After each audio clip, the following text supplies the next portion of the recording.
Rose clutched the old photograph, her heart pounding as she stared at Matthew standing in front of Maya Warren's gravestone. The image was grainy, yet it spoke of love and loss. She had found the photo in his desk drawer by accident. Until that moment, she had no idea he was even engaged before. But that was not the worst part. The name written in pen under the picture, Matthew Andrew, sole heir of Andrew Ranch and Holdings, sent her mind into a spiral. Matthew was not just her colleague. He was the owner of the entire ranch. Her vision blurred with tears as her thoughts raced. How could he keep such a huge secret from her? Had everything between them been built on a lie? She thought of all their shared moments, caring for the cows, joking about silly things, and dreaming about the future. Now, all of that felt twisted and unreal. She stumbled backward, nearly knocking over a small lamp on the desk. Everything seemed to spin as she tried to steady herself. The truth felt like a sharp knife in her chest.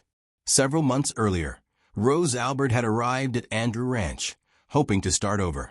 She had made a few bad choices in the past, nothing criminal, but mistakes that left her feeling ashamed and alone. She wanted a clean slate, and this secluded ranch promised exactly that. It was a peaceful place, far from the city noise and from judgmental eyes. She first came across an ad on a local bulletin board. Help wanted. Cow caretaker at Andrew Ranch. Room and board included. The pay was not big, but it was enough. Rose had always loved animals, especially cows. Something about their calm and curious eyes pulled her in. The job seemed perfect. When she first set foot on Andrew Ranch, she saw wide fields of green grass and sturdy fences lining the paddocks. Cows grazed lazily in the distance, their tails flicking away flies. In the center of it all stood an old farmhouse with chipped paint and creaky shutters. She found it charming. It looked worn but loved. Standing on the porch was an older man named Thomas Andrew. He introduced himself as one of the ranch's managers. She had heard the ranch was family-owned, though she had not met the main owner yet. Thomas shook her hand with a warm smile. "Welcome, Miss Albert. We are short-staffed right now, so we are very happy you came. You can move into the guest cottage just by the west fence." She nodded, returning his polite smile. The sun was hot on her shoulders, and sweat trickled down her brow, but a gentle breeze cooled her face. This place felt like a good spot to begin anew. When Thomas finished introducing her to a few of the ranch hands, he told her someone would help her get started with the day's tasks. That was when she met Matthew. He came from behind the barn, wearing worn jeans and a checkered shirt. His boots were covered in dust. He looked like an ordinary ranch worker, handsome but unassuming. He had dark hair and kind brown eyes that held a quiet depth. He smiled softly. "Hello, I'm Matthew," he said, extending his hand. "Rose," she replied, feeling a little shy. Their eyes locked for a moment, and she felt a jolt of warmth in her chest. She told herself it was just excitement for the new job. No point reading into anything on her very first day. Matthew led her on a tour of the ranch. "We have nearly 100 cows here," he said, pointing to the large enclosures. "They are mostly dairy cows, though we have a few we raise for breeding. You'll need to keep an eye on their feeding times, cleaning the barn, and, of course, helping them if they get sick." Rose listened attentively, soaking up every word. There was something special in how he spoke about the cows and about life here. It was simple, but filled with care. As they walked, she asked him about the ranch owners. He smiled, almost wistful. "The Andrews are a big family," he said slowly. "But Mr. Andrew, the man in charge, stays out of sight most days. He keeps busy. You might see him around, but probably not too often." Something in his tone made her think there was more to the story, but she did not want to push. She was just a newcomer. She guessed that maybe Mr. Andrew was a private person. Either way, it did not matter much to her. Her job was to care for the cows, not to become tangled in the family's affairs. Over the next few days, Rose settled into the routine. She woke up early to feed the cows, then clean the barn. Later, she joined the rest of the staff for breakfast in the large kitchen. She was not alone. There were other farmhands like Billy and Harper, who were also welcoming and helpful. But she spent most of her time with Matthew. He taught her which cows needed special care. He even shared little stories about each one, as if they were his friends. Daisy loves extra hay, he joked one afternoon, patting a big brown cow on the head. We have to watch her, or else she will eat too much and get sick. Rose laughed. Daisy batted her long eyelashes, as if demanding more snacks. Moments like these made Rose smile. She realized she had not smiled this much in a long time. Days turned into weeks, and she slowly let down the walls she had built around herself. Her conversations with Matthew went beyond cows. He asked about her childhood. She shared small bits, explaining that she grew up in a crowded city. She used to volunteer at a local animal shelter. That was her safe place. He seemed fascinated, and she enjoyed how carefully he listened. In turn, he told her about losing his parents at a young age. He said he moved around a lot as a teenager and clung to animals for companionship. He did not get too detailed, and Rose did not pry. One late evening, after a long day, they sat on a wooden bench near the barn. The sky was dark, filled with stars that spread across the horizon. There were no bright city lights here. The night was quiet except for the gentle lowing of the cows. She could smell fresh hay and the sweet scent of grass carried by the breeze. "You look tired," he remarked, noticing her drooping eyelids. "Maybe," she admitted with a soft laugh. "But it's a good kind of tired. I actually like it here." He turned to her, his eyes warm. "I'm glad. This ranch is special." That night, as she closed her eyes in the guest cottage, she felt a surge of contentment. For the first time in a while, she felt like she belonged somewhere. But as the weeks went on, small signs gave her pause.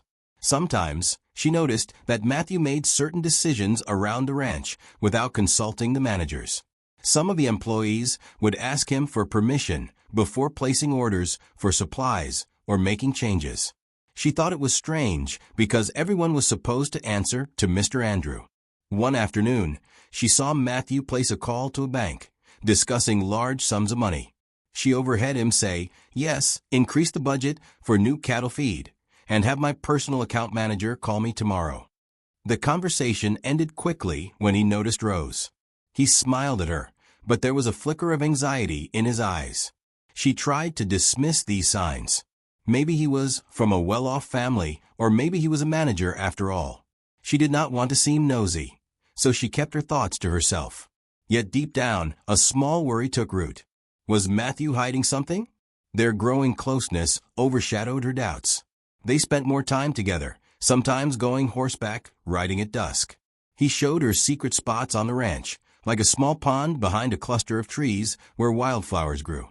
They would sit there and watch the sun set, talking about hopes and fears. She felt safe with him, and she began to wonder if she was falling in love. One evening, her heart hammered in her chest when he asked if she wanted to go into town. They visited a small diner where they shared a simple meal of burgers and fries. It felt like a date, though neither said so out loud. They walked along the main street afterward, passing a local bakery with closed shutters. Moonlight reflected on the sidewalk. "Thank you for coming with me," he said shyly, as they paused near her truck. She smiled. "Thank you for asking me." He stood close, his breath warm in the cool night air. For a moment, she thought he might kiss her, but he simply looked into her eyes, his gaze full of unspoken emotion.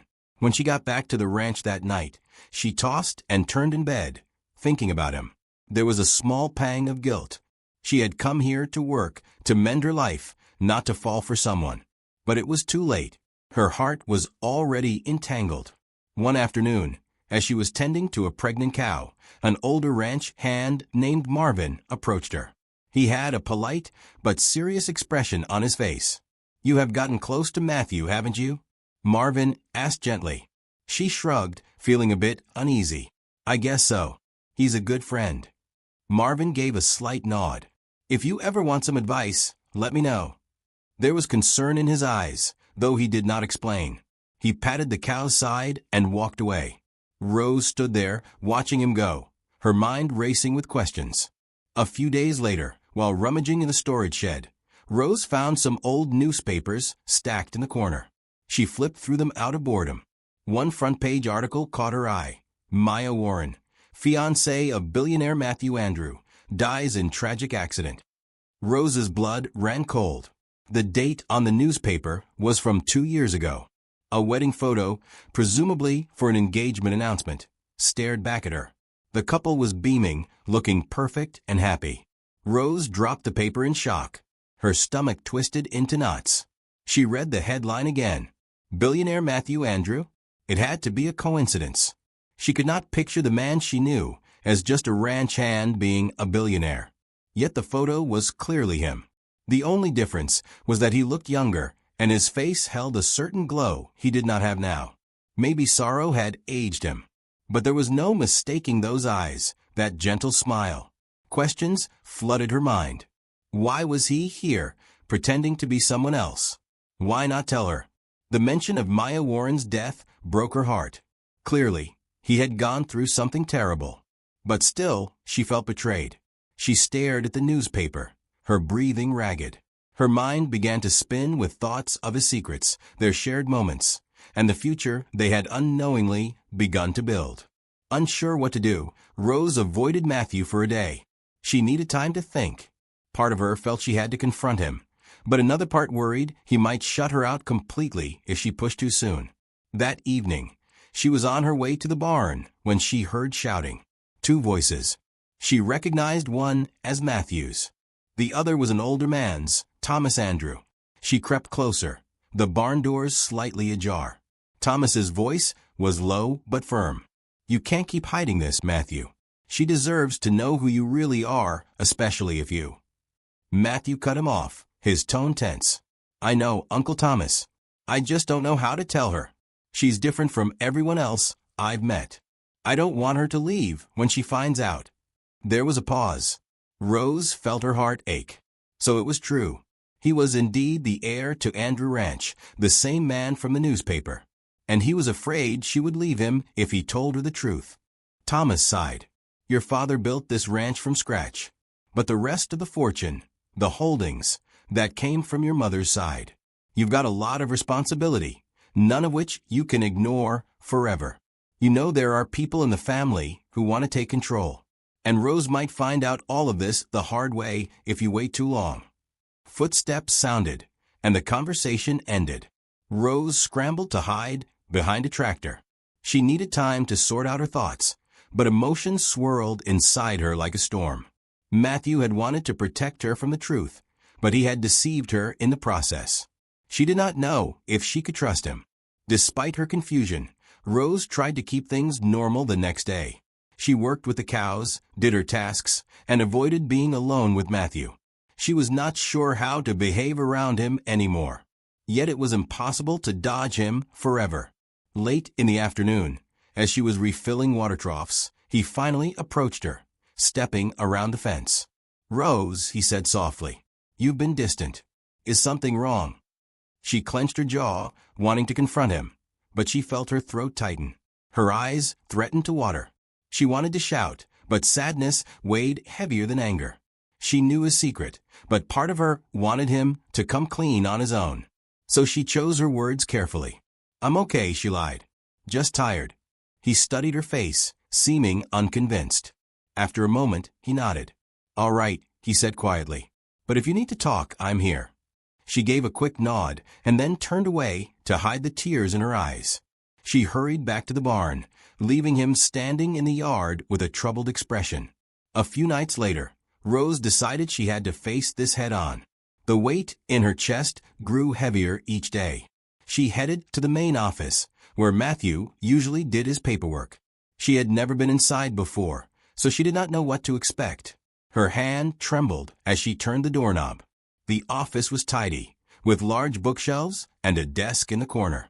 Family photos lined the walls. One was of a young Matthew, maybe 10 years old, standing next to a man and a woman who looked like his parents. Another photo showed him in formal clothes next to an elegant woman with dark hair and piercing eyes, Maya Warren, presumably. That was when she saw the small desk drawer ajar. A picture stuck out. Without thinking, she pulled it free. It was the photograph of Matthew and Maya at a gravesite. Her mind reeled. Maya's name was carved into the headstone, along with the date of her death. The tragedy was so real, so harsh. Underneath the photo, a handwritten note said, Matthew Andrew, sole heir of Andrew Ranch and Holdings. Rose froze. This was the life he had hidden from her. The door behind her creaked open, and she turned to see Matthew standing there.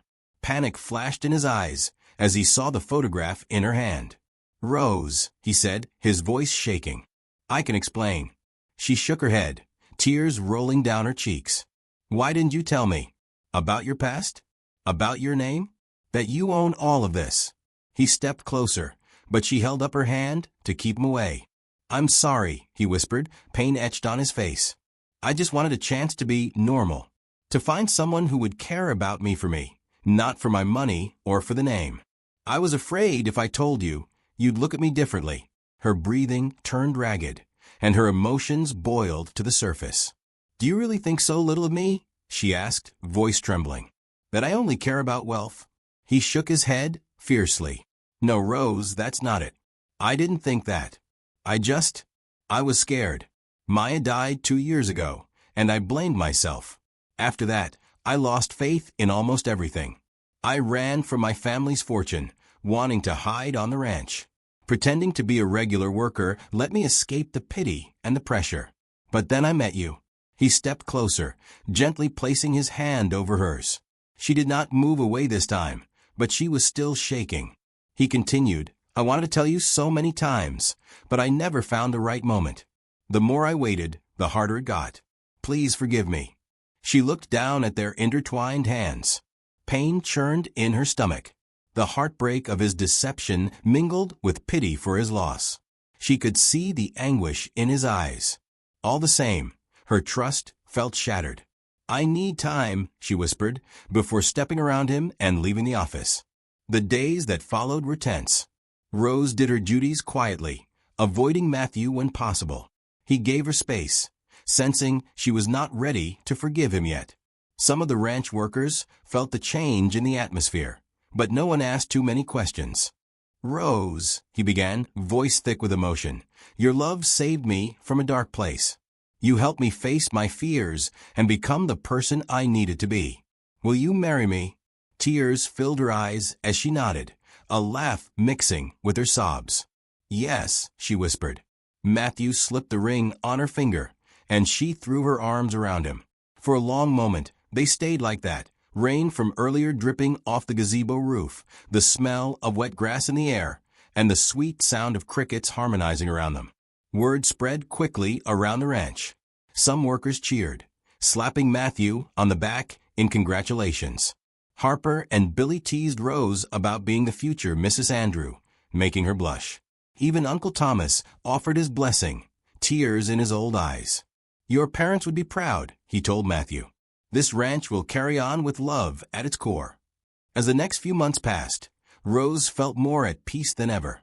Her days were filled with caring for the cows she adored, learning more about ranch management, and planning a simple wedding.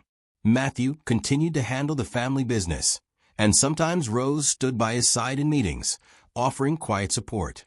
Eventually, they married under the shade of a large oak tree by the pond, the same spot where they had first truly opened up to each other. The guests were few, close friends, ranch hands who had become like family, and some Andrew relatives who supported them. The ceremony was short and sweet, just like they wanted. Rose wore a simple white dress, carrying a small bouquet of wildflowers picked from the fields.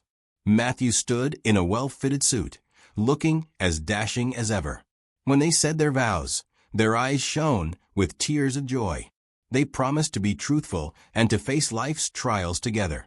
Afterward, they ate a homemade feast, danced on the grass, and shared stories by a bonfire as evening fell. Later that night, while taking one final stroll together before turning in, Rose leaned her head on Matthew's shoulder. The stars glimmered, reflected in the pond's still water. I never thought I'd find a place where I truly belonged, she said softly. He kissed her forehead. Neither did I, he replied. But here we are. She smiled, feeling the gentle hum of contentment in her chest. The ghost of Maya Warren's memory was still there, but not as a wedge between them, rather as a reminder of how precious life could be. Matthew had found healing, and so had Rose. Their journey was far from perfect, but it was theirs, born from honesty, understanding, and love that went far beyond material wealth. They walked back to the ranch house hand in hand, leaving shadows of old wounds behind them. Even though the night was dark, their future felt bright, built on the promise that trust and love could indeed grow stronger than any secret. And in that quiet countryside, surrounded by the gentle lowing of cows and the rustle of the wind in the fields, Rose Albert and Matthew Andrew found a home in each other that no deception could ever destroy.